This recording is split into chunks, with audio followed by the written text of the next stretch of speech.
4. राजनीतिक पटल पर गांधी से सामना। अब तुम्हारे पास बदलाव लाने का, अपने जीवन के हालात में सुधार लाने का एक रास्ता है। ये रास्ता है राजनीतिक कार्रवाइयों का, उचित कानूनों का। तुम सरकार को उन सारी चीजों के लिए विवश कर सकते हो जो तुम्हें आज तक नहीं मिली है, भोजन, कपड़ा, आवास, शिक्षा। माला फेरने या प्रार्थना करने की बजाय अब तुम्हें राजनीतिक रास्ते पर चलना चाहिए, वही तुम्हें मुक्ति देगा। यहाँ के बाद टकराव अंग्रेजों और भारतीयों के बीच नहीं है, बल्कि अब भारत के उन्नत वर्गों और भारत के पिछड़े वर्गों के बीच होगा। उधार या भाड़े पर लिया गया कोई भी ऐसा व्यक्ति जो तुम्हारे वर्ग का नहीं है, वह लेशमात्र भी तुम्हारे हितों को नहीं साध सकता। अब तुम्हें ही खुद को आंतरिक फूट से आजाद करना होगा और अपने आप को मजबूती से संगठित करना होगा। अंबेडकर द्वारा 1933 में दिया गया भाषण। M S. Gore, the social context of an ideology, पीछे उद्धृत 213। 20 के दशक से ही अंबेडकर अस्पृश्यों की मुक्ति के लिए राजनीतिक कार्रवाइयों को महत्वपूर्ण मानने लगे थे। 1924 के अपने मशहूर बरशी तकली भाषण में उन्होंने किसी दूसरे देश में जाकर बसने से लेकर धर्मांतरण और अस्पृश्यों द्वारा नाम परिवर्तन तक कई रणनीतियों पर चर्चा की, मगर अंत में वह इसी नतीजे पर पहुंचे कि उनका मुख्य उद्देश्य राजनीतिक अधिकार हासिल करना ही है। फिर भी 30 के दशक के शुरुआती सालों तक उनके संघर्ष समाज सुधार की दिशा में ही केंद्रित रहे और उन्होंने राजनीतिक दायरे में प्रवेश नहीं किया सिवाय उन अवसरों के जबकि अंग्रेजों की ओर से उन्हें अस्पृश्यों के प्रतिनिधि के रूप में अपनी बात कहने के लिए आमंत्रित किया गया। जैसे जैसे दशक आगे बढ़ा, वह अपनी अधिकाधिक ऊर्जा अस्पृश्यों को राजनीतिक रूप से संगठित करने में लगाने लगे। उन्हें उम्मीद थी कि इस तरह की सांगठनिकता के माध्यम से वह सरकार पर निर्णायक दबाव डाल पाएंगे। उनका राजनीतिक जीवन ब्रिटिश राज के संस्थानों से कुछ ज्यादा ही निर्धारित हो रहा था। संस्थागत राजनीतिक में उनका पहला कदम 1919 में तब पड़ा जब वायसराय लॉर्ड चेम्सफोर्ड और secretary of state for India Edwin Montagu पूरे भारत के लिए नए सुधारों की रूपरेखा तैयार कर रहे थे। भारत में उन्होंने बहुत सारे लोगों से सलाह मशविरा किया, जिसके फलस्वरूप अस्पृश्यों के भी बहुत सारे संगठन सामने आए जो विभिन्न प्रकार के आश्वासन चाहते थे।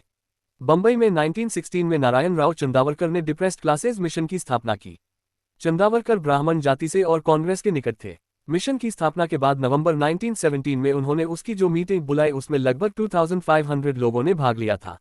चंदावरकर ने मांग की कि लेजिस्लेटिव काउंसिल में अस्पृश्यों को उनकी जनसंख्या के अनुपात में आरक्षित पद मिलने चाहिए। इसी अवसर पर अंबेडकर ने भी अपने राजनीतिक कार्यक्रम को स्पष्ट किया, जिसके चलते आने वाले सालों में उन्हें कांग्रेस और खासतौर से गांधी के साथ टकराव में उलझना पड़ा। आरक्षित सीटें या पृथक निर्वाचक मंडल। साल 1919 की शुरुआत में साउथ बरो कमेटी को संवैधानिक सुधारों के तहत मताधिकार को पुनः परिभाषित करने का जिम्मा सौंपा गया था। इन सुधारों को बाद में मॉन्टेग्यू और चेम्सफोर्ड के नामों को मिलाकर मॉन्टफोर्ड सुधारों के नाम से जाना गया। इसी साउथ बरो कमेटी ने अंबेडकर को भी अपनी राय देने के लिए आमंत्रित किया था। कमेटी द्वारा परामर्श के लिए बुलाए गए दूसरे दलित नेताओं के विपरीत अंबेडकर को इसलिए नहीं बुलाया गया था क्योंकि वह किसी संगठन से जुड़े हुए थे, बल्कि उनको इसलिए बुलाया गया था क्योंकि बॉम्बे प्रेसिडेंसी में वह एकमात्र स्नातक डिग्रीधारी अस्पृश्य व्यक्ति थे। कमेटी के सामने दिए अपने बयान में अंबेडकर ने बताया कि हिंदुओं में असली फटाव ब्राह्मणों और गैर ब्राह्मणों के बीच नहीं है, जैसा कि सत्यशोधक समाज के नेता मानते थे, बल्कि यह झगड़ा स्पृश्य टिचेबल छूत और अस्पृश्य एंचेबल अछूत के बीच का है। इसी आधार पर उन्होंने एक ऐसी निर्वाचन व्यवस्था का प्रस्ताव नामंजूर कर दिया जो केवल भौगोलिक क्षेत्रफल की सीमाओं पर आधारित थी। उनका कहना था कि ऐसी स्थिति में ज्यादातर सीटों में अस्पृश्यों की संख्या बहुत कम होगी और फलस्वरूप उन्हें प्रतिनिधित्व मिल ही नहीं पाएगा। उनको प्रतिनिधित्व देना इसलिए और भी कठिन था क्योंकि मताधिकार तय करने की जो कसौटी निर्धारित की गई थी वह भी उनके अनुकूल नहीं थी। अपनी दलील के पक्ष में उन्होंने स्थानीय शासन द्वारा उपलब्ध कराए गए बॉम्बे प्रेसिडेंसी के 5 जिलों के आंकड़ों का भी हवाला दिया। इन आंकड़ों के अनुसार उन जिलों में ब्राह्मण मतदाता 9077, मराठा मतदाता 4741, मुस्लिम मतदाता 1830 और महार मतदाता केवल 55 थे। 3. इस असंतुलन को खत्म करने के लिए अंबेडकर का पहला सुझाव यह था कि अस्पृश्यों के मताधिकार के लिए तय किए गए कर योग्य रेटिंग स्तर को नीचे लाया जाए। इससे उनके वोट भी बढ़ेंगे और निर्वाचन प्रक्रिया में समावेश के जरिए उनकी राजनीतिक जागरूकता में भी इजाफा होगा। सबसे बढ़कर उन्होंने ये सुझाव दिया कि या फिर ऐसे अल्पसंख्यकों के लिए सीटें आरक्षित की जाएं जो व्यक्तिगत प्रतिनिधित्व प्राप्त नहीं कर सकते, या फिर सामुदायिक निर्वाचन मंडल की व्यवस्था तय की जाए। 4. उस समय वह इन दोनों विकल्पों को समान महत्व दे रहे थे। 5. बशर्ते लेजिस्लेटिव काउंसिलों में अस्पृश्यों को उनकी जनसंख्या के अनुपात में जगह मिल सके। आरक्षित सीटों की व्यवस्था खारिज हो जाने पर अस्पृश्यों के लिए एक सामुदायिक निर्वाचन मंडल 6 की जरूरत पर उन्होंने सिर्फ परिशिष्ट में दिए गए दस्तावेज में ही जोर दिया था। दोनों विकल्पों के बीच फर्क बहुत महत्वपूर्ण था। आरक्षित सीटों की व्यवस्था में कुछ सीटों पर केवल अस्पृश्य उम्मीदवारों को ही चुनाव लड़ने का अधिकार मिलता और इन सीटों की संख्या अस्पृश्यों की जनसंख्या के अनुसार या उससे भिन्न हो सकती थी। मगर चूंकि किसी भी एक चुनाव क्षेत्र में वे बहुसंख्या में नहीं थे, इसलिए ऐसी स्थिति में किसी भी चुनाव क्षेत्र में कुछ मझौली जातियों के लोग मिलकर अपनी पसंद के किसी भी अस्पृश्य व्यक्ति को जिता सकते थे, भले ही खुद अस्पृश्य मतदाता उसको वोट न दे रहे हों। इसके विपरीत पृथक निर्वाचक मंडल की व्यवस्था में अस्पृश्य उम्मीदवारों के लिए सिर्फ अस्पृश्य मतदाता ही वोट दे सकते थे। इस तरह की व्यवस्था में अस्पृश्यों को खुद अपने प्रतिनिधि चुनने की ज्यादा छूट मिलती और इससे वे एक ताकतवर राजनीतिक शक्ति में तब्दील हो पाते, जबकि आरक्षित सीटों की व्यवस्था में इस बात की काफी संभावना थी कि सवर्ण जातियों के वर्चस्व वाली जातियां कुछ अस्पृश्यों को अपने साथ जोड़कर चुनावों में उन्हें जितवा दें, भले ही ऐसे उम्मीदवार स्थानीय अस्पृश्य मतदाताओं की इच्छाओं के विपरीत ही क्यों न हो। वर्ष 1919 में जी.ए. गवई के संगठन डिप्रेस्ड क्लासेस मिशन ने अंग्रेजों के सामने अंबेडकर के प्रस्ताव के जवाब में एक और परियोजना का सुझाव दिया। मिशन ने अपने प्रस्ताव में सुझाव दिया कि लेजिस्लेटिव काउंसिल के निर्वाचित सदस्य अस्पृश्य प्रतिनिधियों को कोऑप्ट यानी संयोजित करें। अंबेडकर इसे अस्पृश्यों को उनकी अधीनस्थ हैसियत में कैद कर देने वाला प्रस्ताव मानते थे, सो उन्होंने बहुत कठोर शब्दों में इसका विरोध किया। 7 खैर 1919 के सुधारों के फलस्वरूप अस्पृश्यों को बॉम्बे प्रेसिडेंसी की लेजिस्लेटिव काउंसिल में सिर्फ एक प्रतिनिधि मिला। 1924 में एक और अस्पृश्य प्रतिनिधि को मनोनीत किया गया और 1927 में इसी पद्धति से अंबेडकर को लेजिस्लेटिव काउंसिल में पहुंचने का मौका मिला। अंबेडकर और साइमन कमीशन, राष्ट्रीय अखंडता का महत्व और उसकी सीमाएं। भारत के संविधान में हर 10 साल में संशोधन की व्यवस्था की गई थी, जिसके चलते 1917-19 की भांति 1928 में एक बार फिर अंग्रेजों ने विभिन्न राजनीतिक एवं सामाजिक समूहों के प्रतिनिधियों से सुधारों पर चर्चा शुरू की। इस बार परामर्श वार्ताओं का जिम्मा साइमन कमीशन को सौंपा गया, जिसमें कोई भारतीय सदस्य नहीं था। भारतीयों की इस उपेक्षा से हतप्रभ कांग्रेस ने कमीशन का बहिष्कार कर दिया। मगर अल्पसंख्यक संगठनों, मुसलमानों, सिखों एवं अन्य अल्पसंख्यकों के संगठनों तथा दलित संगठनों ने इन परामर्श वार्ताओं में हिस्सा लिया। अंबेडकर ने बहिष्कृत हितकारिणी सभा की ओर से एक ज्ञापन दिया, जिसमें पृथक निर्वाचक मंडल के स्थान पर अस्पृश्यों के लिए सीटों का कोटा तय करने पर जोर दिया गया था। इसमें मांग की गई थी कि बॉम्बे असेंबली की 140 में से 22 सीटें आरक्षित की जाएं। जनसंख्या आधारित योजना के अनुसार उन्हें सिर्फ 15 सीटें मिलने वाली थी और सभी अस्पृश्यों को मतदान का अधिकार दिया जाए। 9 साइमन कमीशन के समक्ष पूना में दिए अपने भाषण में अंबेडकर ने साफ कर दिया कि अगर सार्वभौमिक मताधिकार नहीं दिया जाता है तो वह पृथक निर्वाचक मंडल की व्यवस्था के लिए अभियान छेड़ देंगे। 10 उनके तर्कों को देखकर लगता है कि उन्हें अभी भी ऊंची जातियों से भारी उम्मीदें थी और उनका राष्ट्रवादी संकोच उन्हें सामाजिक एवं राजनीतिक मुख्यधारा से अपना संबंध तोड़ने से रोक रहा था। किसी भी सूरत में ये तो स्पष्टता से कहना ही होगा कि किसी अल्पसंख्या को पृथक निर्वाचक मंडल की व्यवस्था में जो लाभ मिलते हैं उसको संयुक्त निर्वाचकों की व्यवस्था में उससे भी ज्यादा लाभ मिलेंगे। पृथक निर्वाचक मंडल की स्थिति में अल्पसंख्या को एक निश्चित प्रतिशत कोटा ही मिलता है और वे उससे आगे नहीं जा सकते। शेष सदन को उन प्रतिनिधियों से कोई सरोकार नहीं होता और लिहाजा अल्पसंख्यक समूह की इच्छाओं पर ध्यान देने की किसी को कोई परवाह नहीं होती। इस तरह अल्पसंख्यकों को अपने सीमित संसाधनों पर छोड़ दिया जाता है और प्रतिनिधित्व की कोई भी व्यवस्था किसी अल्पसंख्या को बहुसंख्या में तब्दील नहीं कर सकती। अल्पसंख्या का बहुसंख्या से दबना अपरिहार्य है। दूसरी तरफ संयुक्त निर्वाचक मंडल और आरक्षित सीटों की व्यवस्था में अल्पसंख्यकों को न केवल अपने कोटे का प्रतिनिधित्व मिलता है बल्कि उससे कुछ ज्यादा ही हासिल हो जाता है। 11 पृथक निर्वाचक मंडल के बारे में उनकी आपत्ति उनके इस भय से पैदा होती थी कि यह व्यवस्था भारतीय राष्ट्र को विभाजित कर देगी। मैं इस पर सोचता हूं और मैं एक ऐसे युग की कामना करता हूं जब भारत एकबद्ध होगा और मुझे विश्वास है कि वह समय अवश्य आएगा जब उदाहरण के लिए इन सारी चीजों की कोई जरूरत नहीं होगी, परंतु वह सब कुछ अल्पसंख्यकों के प्रति बहुसंख्यकों के रवैये पर आश्रित नहीं होगा। 12 इस तरह आरक्षित सीटों से युक्त संयुक्त निर्वाचक मंडलों का चयन एक समझौता था जिसका मकसद था बहुसंख्या के हितों और भारतीय राष्ट्र के सुदृढ़ीकरण को एक दूसरे के समन्वय में लाना। मगर अंबेडकर की प्राथमिकता इतनी स्पष्ट भी नहीं थी। सुनवाई के दौरान बंगाली मुस्लिम नेता सोहरावर्दी ने उनसे पूछा था कि क्या पृथक निर्वाचक मंडल की व्यवस्था से अस्पृश्यों को ज्यादा सुरक्षा नहीं मिलेगी, मसलन मतदान केंद्रों पर सवर्णों की ध्वंसबाजी से सुरक्षा। अंबेडकर ने उनकी बात पर फौरन सहमति जताई। 13 यानी 1928 में भी वह पूरी तरह स्पष्ट नहीं थे कि उन्हें कौन सा रास्ता अपनाना चाहिए। हाँ, उनका यह विश्वास जरूर स्पष्ट हो जाता है कि अस्पृश्यता की समस्या का एकमात्र समाधान राजनीतिक सत्ता में ही है। 14 और यही वजह है कि वे मोतीलाल नेहरू समिति के प्रस्तावों के इतना खिलाफ थे। कांग्रेस तथा अन्य छोटे राजनीतिक संगठनों ने साइमन कमीशन की नियुक्ति के जवाब में इस समिति का गठन किया था। मोतीलाल नेहरू की देखरेख में इस समिति को जवाबी संवैधानिक सुधारों की रिपोर्ट तैयार करने का जिम्मा सौंपा गया था। इस समिति ने मुसलमानों, सिखों, ईसाइयों, पारसियों, एंग्लो इंडियंस और गैर ब्राह्मण संगठनों से तो सलाह ली थी, मगर दलित आंदोलन को नजरअंदाज कर दिया गया था।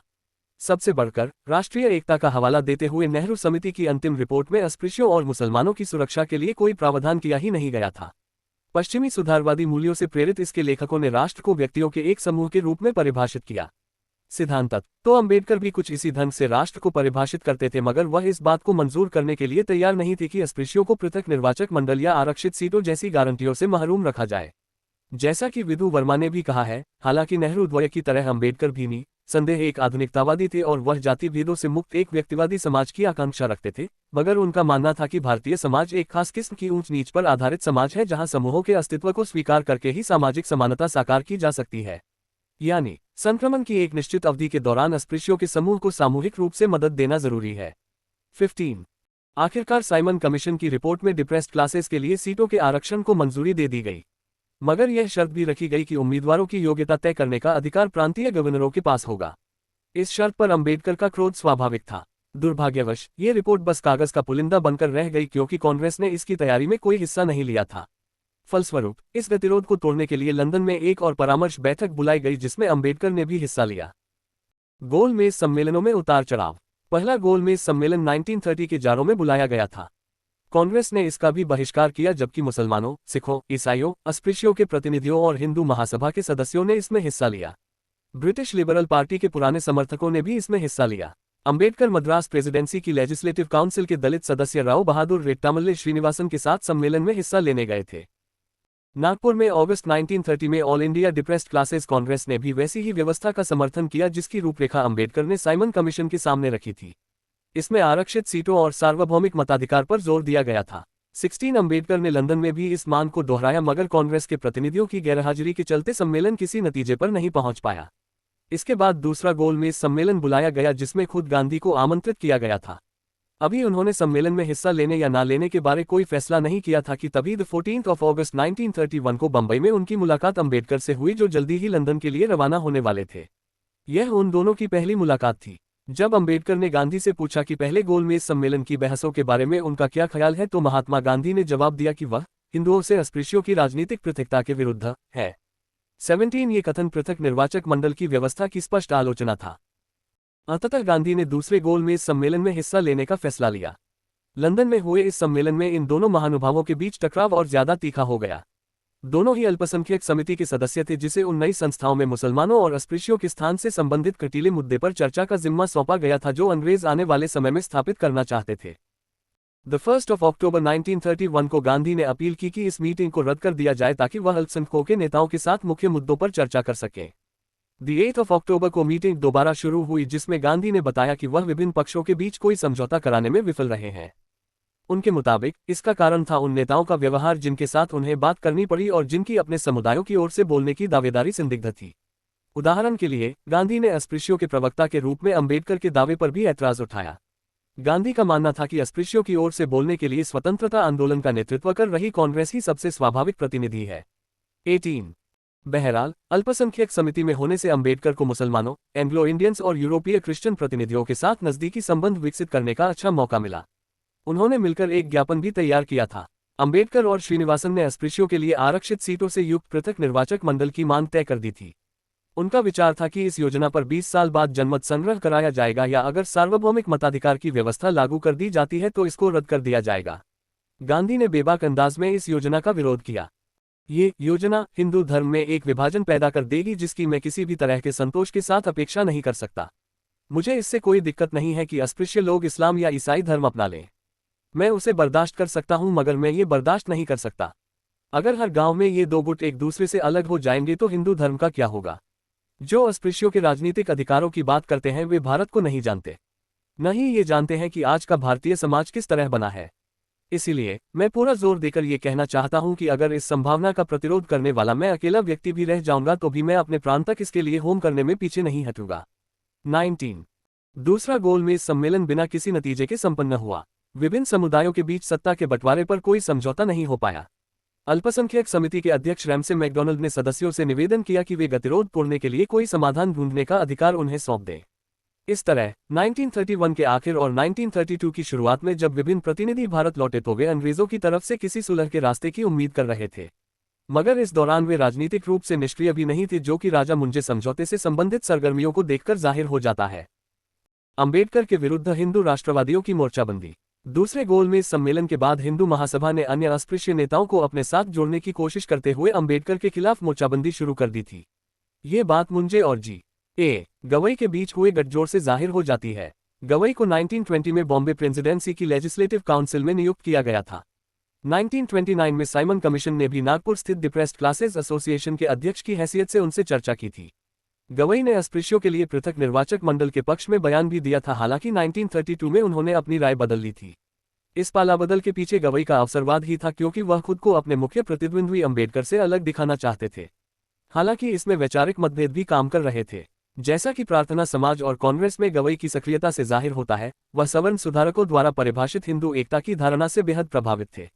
इसीलिए उनका मुंजे के निकट आना जितना राजनीतिक नफे नुकसान के हिसाब से प्रेरित हो रहा था, उतना ही उनके वैचारिक रुझान से भी प्रेरित था। नागपुर निवासी B.S. मुंजे ब्राह्मण जाति से थे और उनका राजनीतिक करियर तिलक के सहायक के रूप में शुरू हुआ था। 1927-33 के बीच वह हिंदू महासभा के अध्यक्ष बने।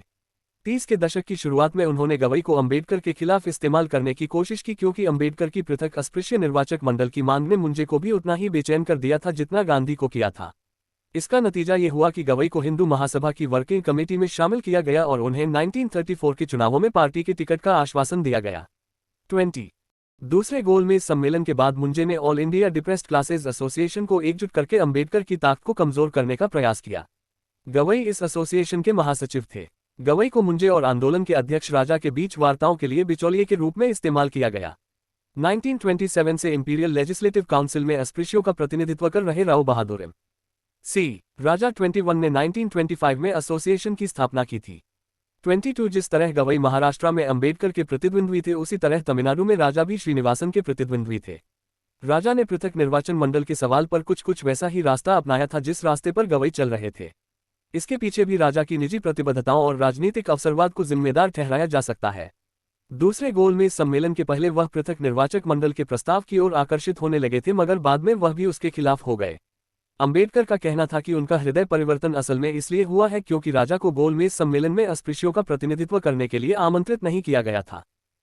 बेशक राजा गोलमेज सम्मेलन में आमंत्रित न किए जाने से तो असंतुष्ट थे, मगर वह ये देखकर और भी ज्यादा क्रुद्ध थे कि अंबेडकर को अस्पृश्यों के एकमात्र प्रतिनिधि के रूप में आमंत्रित किया जा रहा है। खैर, इस बारे में वह पूरी तरह मुतमईन थे कि अस्पृश्यों को हिंदू समाज के भीतर ही संगठित किया जाना चाहिए। उनका आरोप था कि पृथक निर्वाचक मंडल की व्यवस्था एक ऐसे समुदाय को राजनीतिक रूप से भी अस्पृश्य बना देगी जो पहले ही सामाजिक रूप से बहिष्कृत है। 23 गवई की तरह राजा भी हिंदू महासभा द्वारा प्रचारित हिंदू राष्ट्र के ऑर्गेनिसिस्ट मॉडल की एकता की शक्ति से प्रभावित दिखाई पड़ रहे थे। 24 मार्च 1932 में राजा और मुंजे के बीच एक समझौता हुआ। इस समझौते के लिए मुंजे ने यह मानते हुए खुद को शाबाशी दी कि उन्होंने बिना कोई खास रियायत दिए अंबेडकर को जबरदस्त चोट पहुंचाई है। 25 इस समझौते में अस्पृश्यों की संख्या के अनुपात में आरक्षित सीटों के प्रतिशत के बदले एक संयुक्त निर्वाचक मंडल की व्यवस्था को जारी रखने पर सहमति व्यक्त की गई थी। राजा ने ब्रिटिश प्रधानमंत्री को पत्र लिखकर कहा कि उन्हें अंबेडकर की मांगों को लेकर परेशान होने की जरूरत नहीं है, क्योंकि इस समस्या को डिप्रेस्ड क्लासेस के एकमात्र केंद्रीय संगठन और समग्र हिंदू समुदाय के बीच समझौते के माध्यम से हल कर लिया गया है। 26 अंग्रेजों ने इस पैगाम को नजरअंदाज कर दिया, चुनांचे अंबेडकर यह सोचकर तसल्ली कर सकते थे कि उनके प्रतिद्वंद्वियों का प्रभाव क्षीण है। गांधी के साथ खींचतान और पूना पैक्ट। आगामी संविधान में समुदायों की स्थिति पर विचार करने के लिए आयोजित दूसरे गोलमेज सम्मेलन के बाद सरकार ने अगस्त 1932 में कम्युनल अवार्ड शीर्षक से एक समझौते की रूपरेखा सामने रखी। इस दस्तावेज में अस्पृश्यों को पृथक निर्वाचन मंडल का अधिकार दे दिया गया था। प्रावधान ये किया गया था कि आइंदा अस्पृश्यों को सामान्य निर्वाचन क्षेत्रों में मतदान का अधिकार तो मिलेगा ही, साथ ही 71 पृथक निर्वाचन क्षेत्र भी होंगे जहां केवल दलित उम्मीदवार ही चुनाव लड़ेंगे। गांधी उस समय नागरिक अवज्ञा आंदोलन फिर से शुरू करने के आरोप में पूना की जेल में थे। उन्हें जैसे ही यह खबर मिली, वे अनशन पर बैठ गए। उनकी प्रतिक्रिया को समझने के लिए हमें पूरे मामले को उनके सामाजिक चिंतन की बृहत्तर रूपरेखा में देखना होगा। गांधी और जाति। अस्पृश्यों को अपमानित करने वाली दलीलों का गांधी ने यह कहकर हमेशा विरोध किया कि वे जो काम करते हैं उनमें कुछ भी अपमानजनक नहीं है, बल्कि वे भी अन्य व्यवसायों की तरह ही हैं। एक मिसाल कायम करने के मकसद से उन्होंने इस बात पर भी जोर दिया कि उनके अहमदाबाद स्थित साबरमती आश्रम का कि प्रत्येक निवासी शौचालय साफ करे। उनके मार्गदर्शन में कांग्रेस ने भंगियों के काम को सम्मानजनक घोषित करते हुए एक प्रस्ताव भी पारित किया था। 27 अस्पृश्यों की नियति के बारे में उनकी बढ़ती चिंता 1920-21 में उनकी पत्रिका यंग इंडिया में प्रकाशित बहुत सारे लेखों से भी जाहिर होती है। 28 कांग्रेस का 1920 में आयोजित नागपुर अधिवेशन गांधी के पार्टी अध्यक्ष बनने और इस तरह राजनीतिक फलक पर छा जाने का मौका था। इसी अधिवेशन में गांधी ने अस्पृश्यता के पाप की निंदा का प्रस्ताव पेश किया। 29 इस मुद्दे पर चर्चा के लिए बुलाई गई असंख्य सभाओं में उन्होंने इस बात पर जोर दिया कि 12 साल की उम्र से ही वह अस्पृश्यता को हिंदू धर्म की एक विकृति मानते आ रहे हैं। उन्होंने यह ऐलान भी किया था कि अगर उन्हें फिर से जन्म लेना हो तो वह अस्पृश्यों में ही जन्म लेना चाहेंगे, ताकि उनके दंड, उनके अपमान और उनकी पीड़ा के भागी बन सके और उनकी मुक्ति का प्रयास कर सकें। 30 गांधी ने अस्पृश्यता के धार्मिक पहलू और खासतौर से मंदिरों में प्रवेश की समस्या पर ज्यादा जोर दिया। जैसा कि पीछे जिक्र किया गया था, जब 1924 में वाइकम के अस्पृश्यों ने मंदिरों में प्रवेश के लिए सत्याग्रह शुरू किया था तो गांधी ने उनकी मांग का समर्थन किया था और उस स्थान का दौरा भी किया था। मगर स्थानीय ब्राह्मणों के साथ हुई बातचीत ने उन्हें बहुत गहरे तौर पर बेचैन कर दिया था। उनके मध्यस्थों ने समझौते की सारी संभावनाओं को खारिज कर दिया और सत्याग्रह के नतीजे भी काफी मामूली ही रहे। सड़क तो अस्पृश्यों के लिए खोल दी गई मगर मंदिर में प्रवेश का अधिकार उन्हें 1936 तक नहीं मिला। 31 इस बीच गांधी बहुत पहले ही इस आंदोलन से अपना हाथ खींच चुके थे। ऐसा लगता है कि वाइकम के पुजारियों के साथ उनके टकराव ने गांधी की दृढ़ता को क्षीण कर दिया था। इन ब्राह्मणों का अपनी परंपराओं में विश्वास बेहद कठोर था और वह मानते थे कि उनकी हैसियत पवित्र ग्रंथों पर आधारित है। 32 इस घटना के बाद गांधी ने खुद को सनातन धर्म का अनुयायी घोषित कर दिया। वह मंदिरों में प्रवेश के लिए चलाए जा रहे अस्पृश्यों के अभियान का समर्थन करते रहे क्योंकि उनकी निगाह में ईश्वर के समक्ष समानता सबसे पहली आवश्यकता है। परंतु वह इस काम को इस ढंग से करना चाहते थे कि सवर्ण आहत महसूस न करें। शायद इसीलिए वह अस्पृश्यों के लिए सामाजिक समानता की मांग उठाने से कतरा रहे थे। ये हृदय परिवर्तन संभवतः कांग्रेस के कुछ नेताओं, खासतौर से ऊंची जातियों के नेताओं के प्रतिरोध को भी प्रतिबिंबित करता था। 1922 में पार्टी के कार्यकारी बोर्ड कांग्रेस वर्किंग कमेटी की बारदोली, गुजरात में एक मीटिंग हुई जिसमें कांग्रेस कार्यकर्ताओं से अस्पृश्यों की सहायता करने का आह्वान करते हुए प्रस्ताव पारित किया गया था। ये एक सदिच्छा की अभिव्यक्ति थी जो व्यवहार में साकार नहीं हुई। बारदोली में इसके लिए जिस समिति का गठन किया गया उसने कभी प्रभावी ढंग से काम नहीं किया। उसे अपने काम के लिए जरूरी धन और साधन भी नहीं दिए गए थे। 33 अस्पृश्यों के संबंध में गांधी की प्रतिक्रिया की सीमाओं को मूल रूप से परंपरागत हिंदू समाज व्यवस्था के साथ उनके लगाव के आधार पर समझा जा सकता है। जब यंग इंडिया के बहुत सारे पाठकों ने इस विषय में उनसे प्रश्न पूछे तो गांधी ने दिसंबर 1920 में जाति व्यवस्था के कुछ आयामों के पक्ष में कहा था। मेरा मानना है कि जाति ने हिंदू धर्म को विखंडन से बचाया हुआ है, मगर किसी भी दूसरी संस्था की भांति ये संस्था भी अपवृद्धि की शिकार हो गई है। मेरा मानना है कि केवल 4 श्रेणियां ही मौलिक, प्राकृतिक और अनिवार्य हैं। असंख्य उपजातियों का होना कई बार एक सुविधा देता है मगर अक्सर यह रुकावट का ही काम करता है। ये उपजातियां जितनी जल्दी आपस में मिल जाएंगी उतना ही बेहतर होगा। किंतु मैं मौलिक विभाजनों को नष्ट करने की किसी भी चेष्टा के निश्चित रूप से विरुद्ध हूं। जाति व्यवस्था असमानता पर आधारित नहीं है, इसमें कमतरी का कोई सवाल ही नहीं है। जहां भी ऐसा कोई सवाल उठता है, जैसे मद्रास में, महाराष्ट्र में या अन्यत्र उठाया गया है, वहां ऐसी किसी भी प्रवृत्ति को निश्चित रूप से दबाया जाना चाहिए। मुझे पत्र भेजने वाले एक सज्जन का सुझाव है कि हमें जाति व्यवस्था का उन्मूलन कर देना चाहिए और यूरोप की वर्ग व्यवस्था अपना लेनी चाहिए। इसका मतलब यह है कि जाति में वंशानुगतता का जो विचार निहित है उसको खारिज कर दिया जाए। मुझे ऐसा लगता है कि वंशानुगति का नियम एक चिरंतन नियम है और इस कानून को बदलने की कोई भी चेष्टा सिर्फ चौतरफा भ्रम को जन्म देगी जैसा कि पहले हो चुका है। मैं एक ब्राह्मण को उसके पूरे जीवन ब्राह्मण मानने को बहुत उपयोगी मानता हूँ। अगर वह एक ब्राह्मण की तरह आचरण नहीं करता है तो वह वैसे भी सच्चे ब्राह्मण को मिलने वाले सम्मान को गंवा देगा। अगर हमें दंड और पुरस्कार, अपमान और प्रोत्साहन का एक न्यायालय गठित करना पड़े तो कितनी असंख्य कठिनाइयां पैदा होंगी इसकी आप सिर्फ कल्पना ही कर सकते हैं। यदि हिंदू पुनर्जन्म में, देहांतरण ट्रांसमाइग्रेशन में विश्वास रखते हैं, जो कि उन्हें अनिवार्य रखना चाहिए, तो उनको ये भी जरूर मालूम होना चाहिए कि अगर कोई ब्राह्मण दोषपूर्ण आचरण करता है तो प्रकृति उसे एक निम्नतर जाति में जन्म देकर हिसाब बराबर कर देगी और अगर कोई व्यक्ति अपने वर्तमान जन्म में ब्राह्मण की भांति जीवन जीता है तो उसे अगले जन्म में ब्राह्मणत्व मिलेगा। इसमें किसी चूक की कोई गुंजाइश ही नहीं है। मेरे ख्याल में साथ पीना, साथ खाना, परस्पर विवाह, ये सब लोकतंत्र की भावना को पुष्ट करने के लिए अनिवार्य नहीं है। मैं एक बेहद लोकतांत्रिक संविधान के अंतर्गत भी भोज, पेय और विवाह संबंधी रीतियों और आचारों की सार्वभौमिकता की उम्मीद नहीं कर सकता। हमें हमेशा ही विविधता में एकता ढूंढनी होगी। अगर कोई व्यक्ति किसी दूसरे के साथ खाने या पीने से इनकार करता है तो मैं इसे पाप मानने को तैयार नहीं हूं। 34 यह अंश जाति व्यवस्था के कुछ आयामों के प्रति गांधी की सहमति को दर्शाता है और यहां तक कि कुछ हद तक व्यवस्था के मूल भाव की भी सराहना करता है। वह पुनर्जन्म में विश्वास व्यक्त करते हैं। वह मानते हैं कि ऊंची जातियों के सभी लोगों को समाज में अपनी हैसियत सुरक्षित रखनी चाहिए, जो कि सामाजिक नियमन के लिए एक सकारात्मक तत्व है। और यद्यपि वे सख्त सोपानक्रम के विचार को खारिज करते हैं, मगर अलग अलग जातियों में पुरुषों व महिलाओं के वितरण को सामाजिक समन्वय और आर्थिक स्थिरता के लिए लाभदायक भी मानते हैं। कई मायनों में उनका मॉडल वर्ण व्यवस्था का मॉडल है जिसे वे एक टिकरावमुक्त समाज का आदर्श मानते हैं। 35 उनके कथनों में वर्ण व्यवस्था सामाजिक संगठन का एक आदर्श मॉडल दिखाई देती है जो प्रत्येक व्यक्ति को एक निश्चित सामाजिक एवं व्यावसायिक स्थान देती है और इस तरह ये सुनिश्चित करती है कि पूरा समूह समन्वित ढंग से काम करता रहे। गांधी के लिए सामाजिक आर्थिक समन्वय का यह आग्रह वर्ण व्यवस्था में ऊंच नीच के नकार के साथ समानांतर चलता है। इसे हम काफी बाद में 1934 में लिखे गए उनके एक और लेख में देख सकते हैं।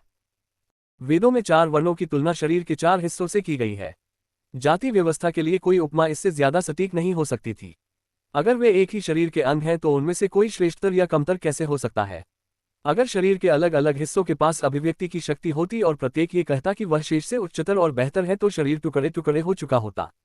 हमारे दौर की सारी व्याधियों की जड़ में यही गुण है, खासतौर से वर्ग युद्ध और सामाजिक तनावों के पीछे इसी का हाथ है। ये समझना मुश्किल नहीं है क्योंकि बहुत साधारण समझ वाला व्यक्ति भी ये देख सकता है कि इन युद्धों और चेष्टाओं को वर्ण के नियमों का पालन किए बिना खत्म नहीं किया जा सकता।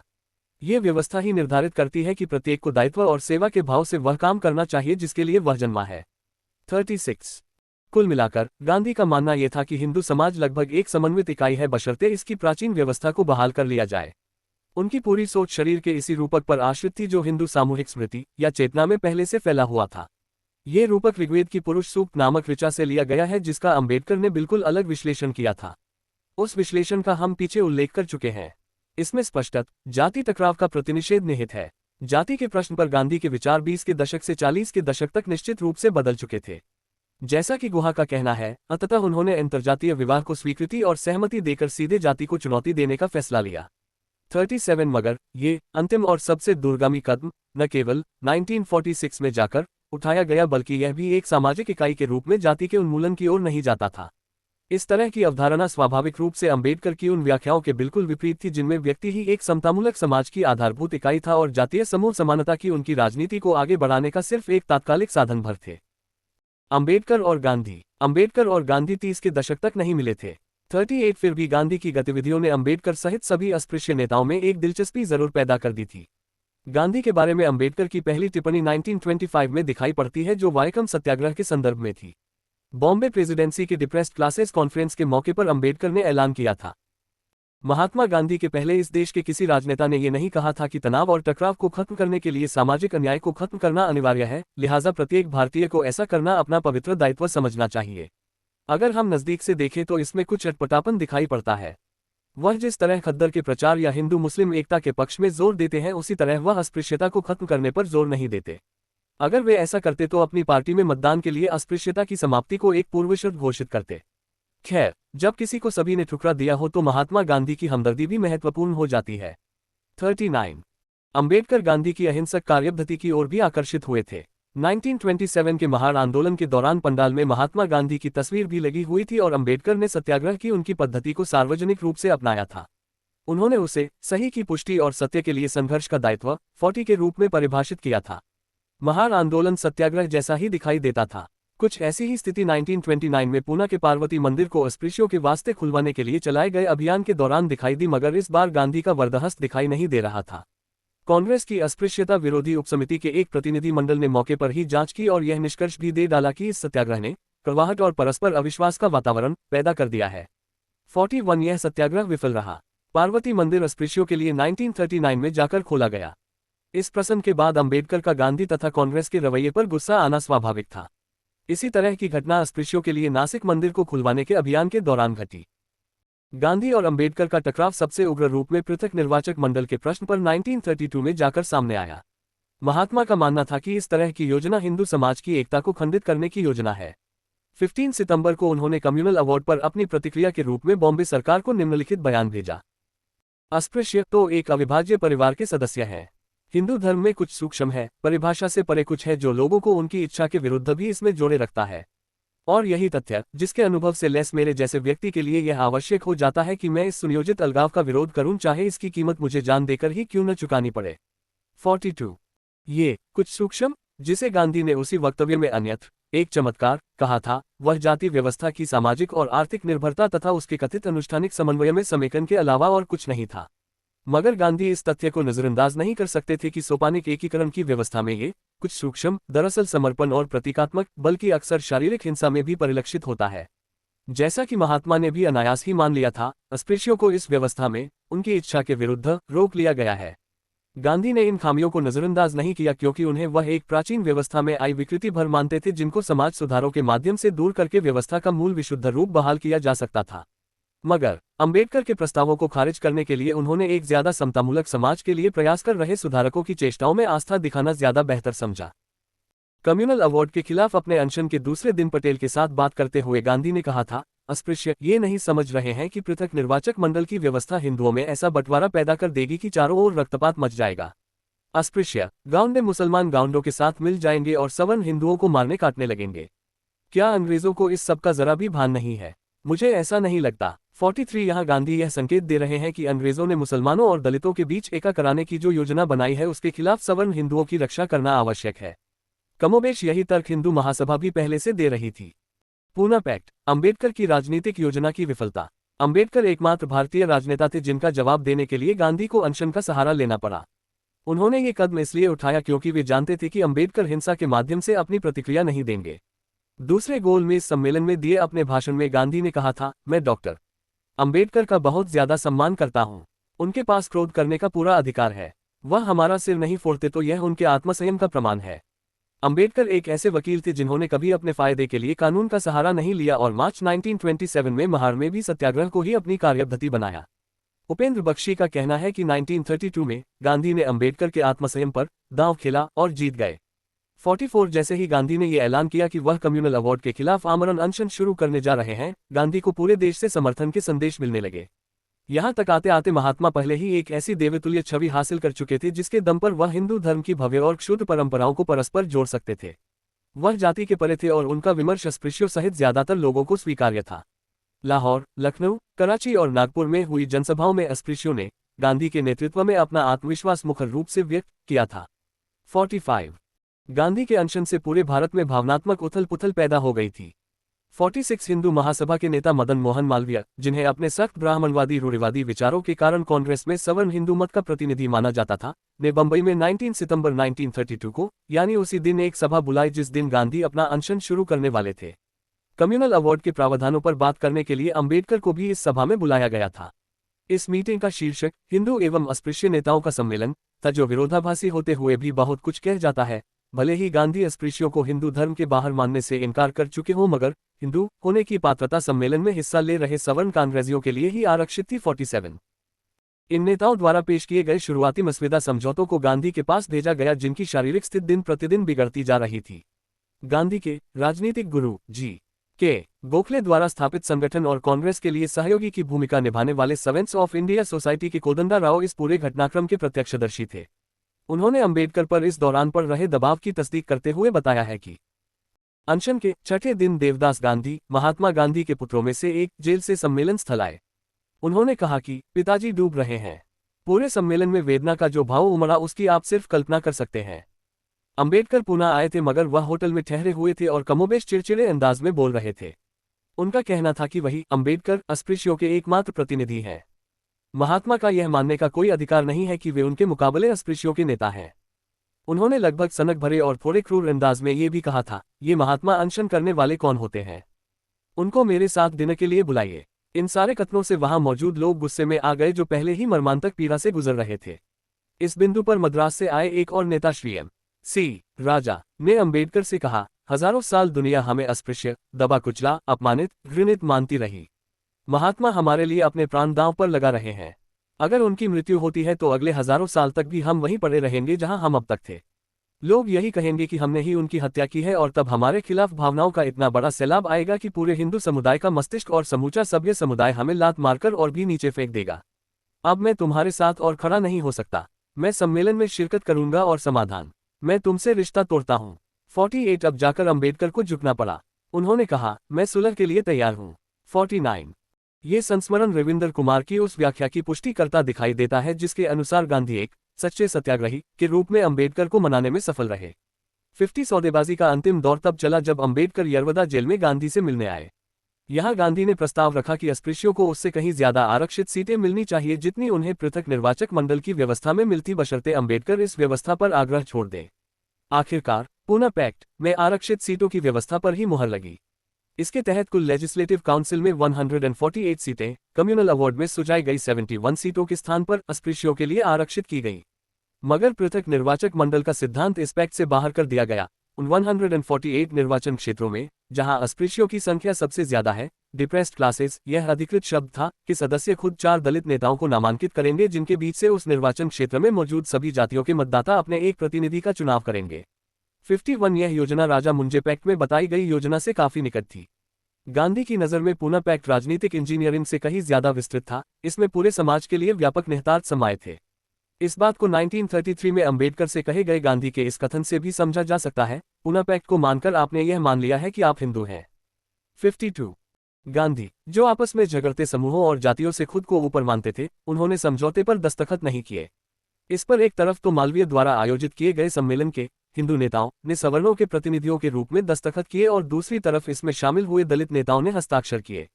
26 दिसंबर 1932 को गांधी ने अपना अनशन तोड़ दिया। 3 दिन बाद उन्होंने जी.डी. बिरला द्वारा अखिल भारतीय अस्पृश्यता लीग की स्थापना को मंजूरी दे दी। जी.डी. बिरला इससे पहले भी गांधी के बहुत सारे कार्यक्रमों और अभियानों में खुले दिल से पैसा दे चुके थे।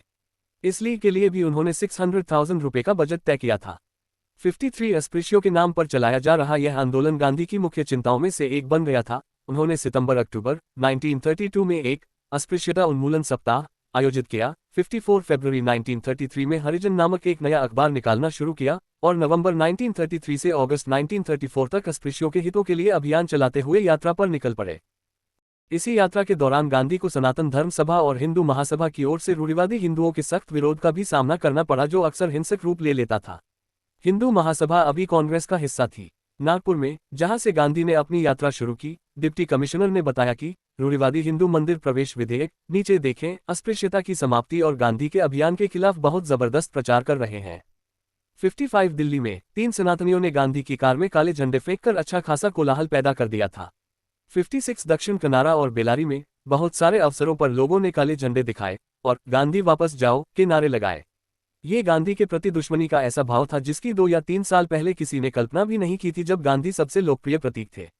57 आरा, बिहार में उनकी कार को नहर के पुल पर रोकने के लिए सनातनियों के गुट में से कई लोग कार के सामने लेट गए थे। उन्होंने काले झंडे दिखाए थे। इसके बाद गांधी के अनुयायियों और सनातनियों के बीच खुलेआम मारपीट शुरू हो गई, जो अगर पुलिस का दखल न होता तो पलक झपकते दंगों में तब्दील हो सकती थी। 58 पूना के सनातनी कुछ समय से गांधी की गैर रूढ़िवादी प्रवृत्तियों के कारण काफी खफा थे। म्यूनिसिपल हॉल में हुए बम धमाके के लिए प्रत्यक्ष रूप से उन्हें ही जिम्मेदार माना जा रहा था। 59 वाराणसी में काले झंडे लिए तकरीबन 40 सनातनी रेलवे प्लेटफॉर्म पर जमा हो गए। जब गांधी की ट्रेन पहुंची तो स्टेशन के बाहर भी इतने ही सनातनियों की भीड़ जमा थी। 60 इन सब घटनाओं से गांधी के प्रति अंबेडकर की खटास थोड़ा कम पड़ी। नवंबर 1932 में तीसरे गोलमेज सम्मेलन में हिस्सा लेने के लिए जाते हुए उन्होंने अस्पृश्यता के विषय में गांधी की सार्वजनिक घोषणाओं की सराहना की। उन्होंने अपने साथियों को लिखा कि उन्हें कुछ मुद्दों पर गांधी की राय उनकी अपनी राय के निकट आती दिखाई दे रही है। हालांकि खेद की बात है कि गांधी अभी भी अंतर्जातीय विवाह और अंतर्जातीय भोज को मंजूरी देने को तैयार नहीं है। इनमें से एक पत्र में उन्होंने विशुद्ध गांधीवादी शैली में लिखा, स्पृश्य और अस्पृश्य को कानून के जरिए साथ नहीं रखा जा सकता, न ही पृथक निर्वाचक मंडल के स्थान पर संयुक्त निर्वाचन मंडल को बहाल करने वाले किसी चुनावी कानून से उन्हें साथ रखा जा सकता है। एकमात्र चीज जो उन्हें साथ रख सकती है वह है प्रेम। 61 एक और पत्र में उन्होंने टॉल्स्टॉय को भी उद्धृत किया, जो गांधी की प्रेरणा का मुख्य स्रोत थे। जो प्रेम करते हैं केवल वही सेवा कर सकते हैं। 62 परंतु अस्पृश्यता के वैधानिक उन्मूलन, मंदिरों में अस्पृश्यों के प्रवेश और एंटी इनकबिलिटी लीग की भूमिका जैसे सवालों पर हुई बहस में गांधी और अंबेडकर के विचारों में कोई नजदीकी दिखाई नहीं दी। अस्पृश्यता का वैधानिक उन्मूलन। 1932 के आखिर में कई उच्च जातीय कांग्रेसियों ने अस्पृश्यता को खत्म करने के लिए कई असेंबलियों में एक विधेयक पेश किया। रंगायर, राजा, गया प्रसाद सिंह एवं बी.सी. मित्रा ने इस मसले को नई दिल्ली स्थित सेंट्रल असेंबली में उठाया, जबकि एस.के. बोले और सुब्बारान ने ये विधेयक बंबई की लेजिस्लेटिव काउंसिल में पेश किया। फरवरी 1933 में गांधी ने अंबेडकर को सलाह दी कि वे अय्यर और सुब्बारान के विधेयकों को समर्थन दें, मगर अंबेडकर इसके लिए तैयार नहीं हुए क्योंकि इनमें से किसी भी दस्तावेज में अस्पृश्यता को एक पाप मानते हुए उसकी निंदा नहीं की गई थी। आने वाले सप्ताहों में उन्होंने अपनी राय को और पुख्ता व सख्त करते हुए कुछ नए तर्क पेश किए।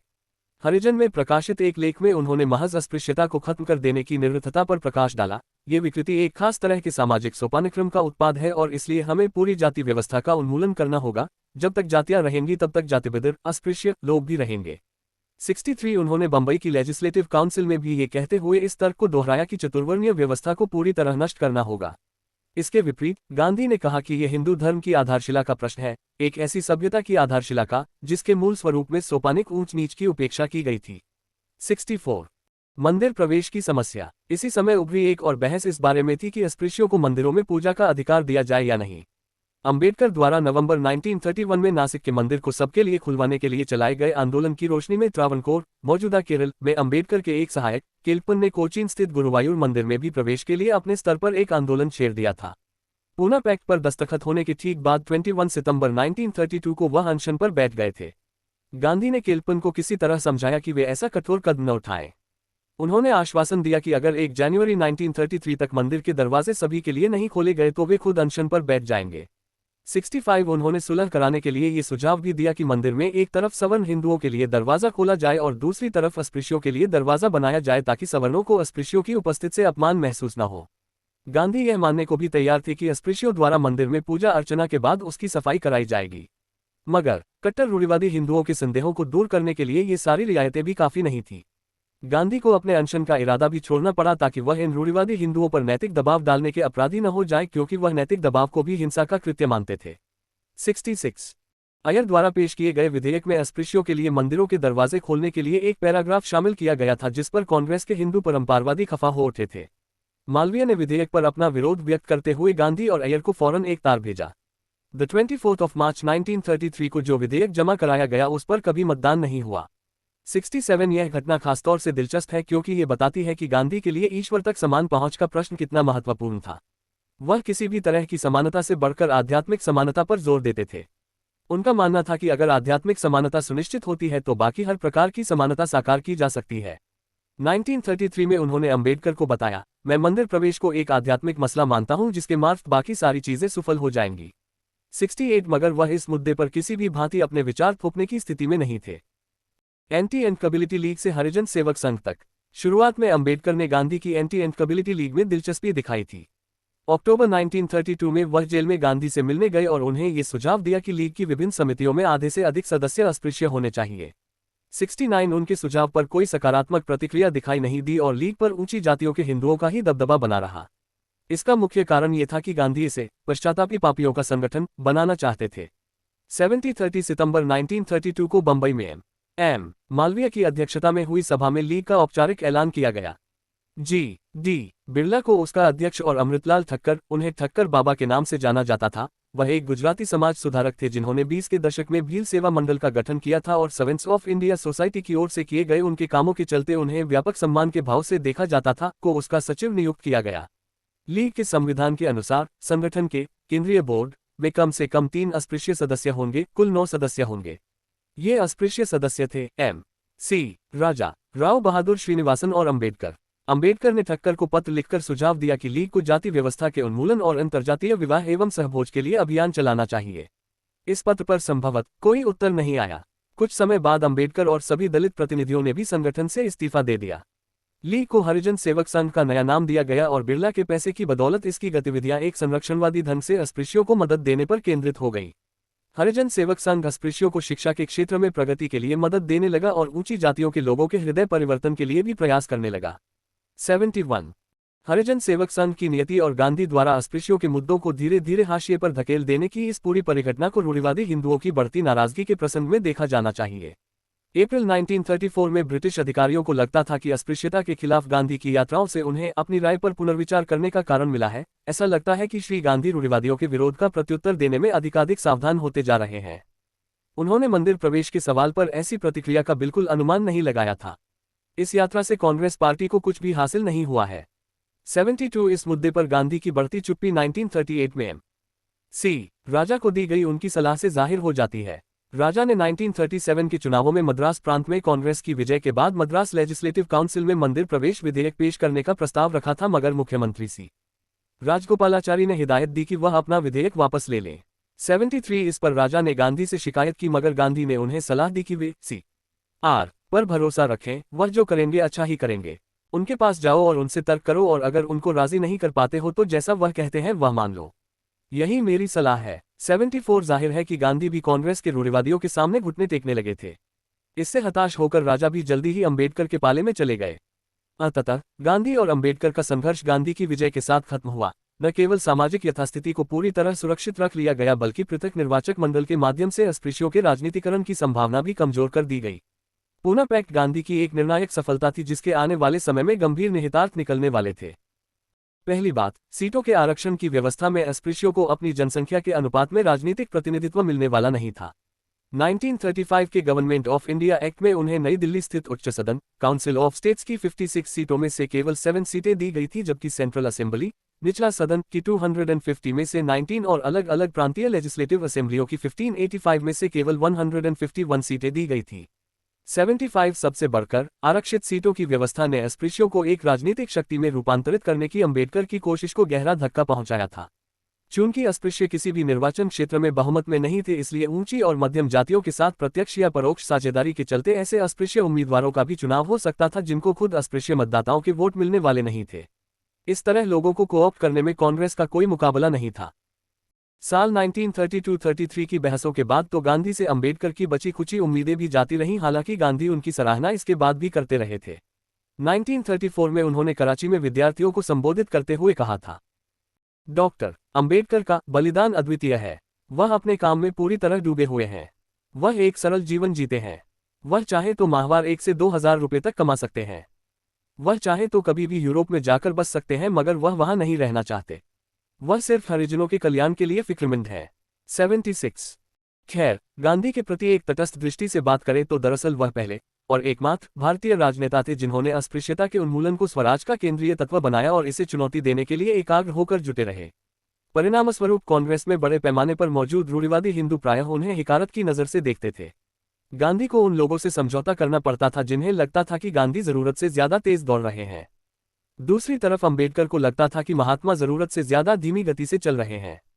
वह गांधी की कार्रवाइयों से बहुत असंतुष्ट और खिन्न थे। यही रुझान आर्य समाज के मामले में भी दोहराया गया। अंबेडकर और आर्य समाज। कुछ आर्य समाजी भी अस्पृश्यता और जाति व्यवस्था के उन्मूलन के अंबेडकर के आह्वान से सहमत थे। इनमें से एक संत राम भी थे जिन्होंने 1935 में अंबेडकर को लाहौर आमंत्रित किया था ताकि यह समझा जा सके कि जिन पर जाति व्यवस्था की आधारशिला रखी है उन धार्मिक विचारों को खत्म करने की अनिवार्यता से अंबेडकर का क्या आशय है। 77 मगर संत राम को अंततः भाई परमानंद, हंसराज, राजा नरेंद्र नाथ और जी.सी. नारंग जैसे पुराने आर्य समाजियों के दबाव में ये कार्यक्रम रद्द करना पड़ा, क्योंकि अंबेडकर के भाषण में जातीय सोपानक्रम के स्रोत के रूप में वेदों की भी आलोचना की गई थी। 78 अंबेडकर को भेजा गया निमंत्रण रद्द कर दिया गया। इससे आर्य समाजियों के प्रति अंबेडकर का संदेह और गहरा हुआ। अंबेडकर लाहौर में जो भाषण नहीं दे पाए उसमें आर्य समाजियों के बारे में एक दिलचस्प पैराग्राफ मिलता है। सिंगल कोट ... सुधारकों का एक समूह ऐसा है जिसके आदर्श मेरे आदर्शों से भिन्न हैं। वे आर्य समाजियों के नाम से जाने जाते हैं और फिलहाल प्रचलित 4000 जातियों की बजाय चतुर्वर्णीय या समाज का 4 वर्गों में विभाजन उनकी आदर्श सामाजिक व्यवस्था है। अपनी कल्पना को और आकर्षक बनाने और विरोध को धराशाय करने के लिए चतुर्वर्णीय के हिमायती बड़ी सावधानी से इस बात पर जोर देते हैं कि उनका चतुर्वर्णीय जन्म पर नहीं बल्कि गुण पर आधारित व्यवस्था है। मैं स्पष्ट कर दूं कि इस चतुर्वर्णीय के गुणों पर आधारित होने के दावे के बावजूद ये एक ऐसा आदर्श है जिसको मैं खुद स्वीकार नहीं कर सकता। 79 अंबेडकर का मानना था कि व्यक्तिगत मूल्यों के आधार पर 4000 जातियों को 4 वर्णों में बांटकर जाति व्यवस्था को चतुर्वर्णीय में रूपांतरित करना असंभव है, क्योंकि ऊंची जातियों के लोग सामाजिक हैसियत के निर्धारण के लिए मेरिट या गुण दोष को कभी कसौटी के रूप में स्वीकार नहीं करेंगे। इसके अलावा इस तरह के रूपांतरण का एक निहितार्थ यह था कि पहले हमें जाति विविधता को नष्ट करना होगा। मगर मान लें कि जाति व्यवस्था को गुणों पर आधारित वर्णों की व्यवस्था में रूपांतरित करना संभव है, तो भी अलग अलग वर्णों के साथ जुड़े परंपरागत सामाजिक कार्य समस्या पैदा करते रहेंगे, क्योंकि उदाहरण के लिए बौद्धिक गतिविधियों पर ब्राह्मणों का ही वर्चस्व बना रहेगा जबकि शूद्र आगे भी खेती बाड़ी और ऊंची जातियों की सेवा ही करते रहेंगे। अगर किसी वर्ण की सदस्यता वंशानुगत नहीं है तो भी इस तरह के विशेषीकरण से सामाजिक गतिशीलता में भारी रुकावट तो पैदा होगी ही। पंजाब के आर्य समाजियों द्वारा उनके भाषण के पाठ को खारिज किए जाने से भी पहले अंबेडकर ने उनके सुधारवाद की गंभीरता को लेकर अपने संदेह व्यक्त कर दिए थे। अंबेडकर को चतुर्वर्णीय की उनकी व्याख्या ऊंची जातियों द्वारा मूल रूप से सोपानिक समाज व्यवस्था को बनाए रखने की एक चाल दिखाई देती थी। लिहाजा अंबेडकर का सामना 2 तरह के सुधारकों से था, आर्य समाजी किस्म के सुधारक और गांधी, जिनमें अंबेडकर को अपने कथन को व्यवहार में उतारने के प्रति गहरी हिचकिचाहट दिखाई देती थी और जो जाति को एक अलग नाम देकर उसे बचाए रखने की पाखंडपूर्ण चेष्टाओं में लिप्त दिखाई देते थे। 30 के दशक में अंबेडकर ने अस्पृश्यों के लिए पृथक निर्वाचक मंडल की मांग पर एक खास राजनीतिक रणनीति का पक्ष लिया, मगर जब गांधी उनकी सारी मांगों को ध्वस्त करने में कामयाब हो गए तो उन्हें अपनी इस पद्धति के औचित्य पर भी सवाल उठाना पड़ा। जैसा कि अगस्त 1933 में उन्होंने लिखा था, जैसे ही इस गोलमेज सम्मेलन 80 का काम खत्म हो जाएगा, मैं खुद राजनीति से बाहर हो जाऊंगा और खुद को पूरी तरह अपने पेशे में झोंक दूंगा। 81 अब राजनीतिक कार्रवाइयों में उनका विश्वास डगमगाने लगा था। एक समय वह खुद को अस्पृश्यता के कलंक से मुक्त करने के लिए किसी और धर्म में जाने पर भी विचार करने लगे थे, मगर इन उतार चढ़ावों के बाद भी अंबेडकर एक राजनीतिज्ञ ही रहे। 1934 में नासिक में अपने 15,000 अनुयायियों के सामने उन्होंने ऐलान किया कि आगामी सुधारों 1935 का गवर्नमेंट ऑफ इंडिया एक्ट में उन्हें दलितों को अपना राजनीतिक भविष्य तय करने में एक अहम भूमिका अदा करने के लिए बुलाया जाएगा। 82 इस बीच अंबेडकर नए संस्थानों का खेल खेलने का फैसला ले चुके थे। 1935 के सुधार, जिन्होंने लेजिस्लेटिव काउंसिल्स पर नई जिम्मेदारियां डाल दी थी, उन्होंने मताधिकार के दायरे को भी विस्तार दिया और अस्पृश्यों को पुनः पैक्ट में निर्धारित आरक्षित सीटों का कोटा भी दिया। इस नई व्यवस्था के अनुसार होने वाले आगामी चुनावों को ध्यान में रखते हुए अंबेडकर ने 1936 में अपनी पहली राजनीतिक party, independent labour party (ILP) की स्थापना की।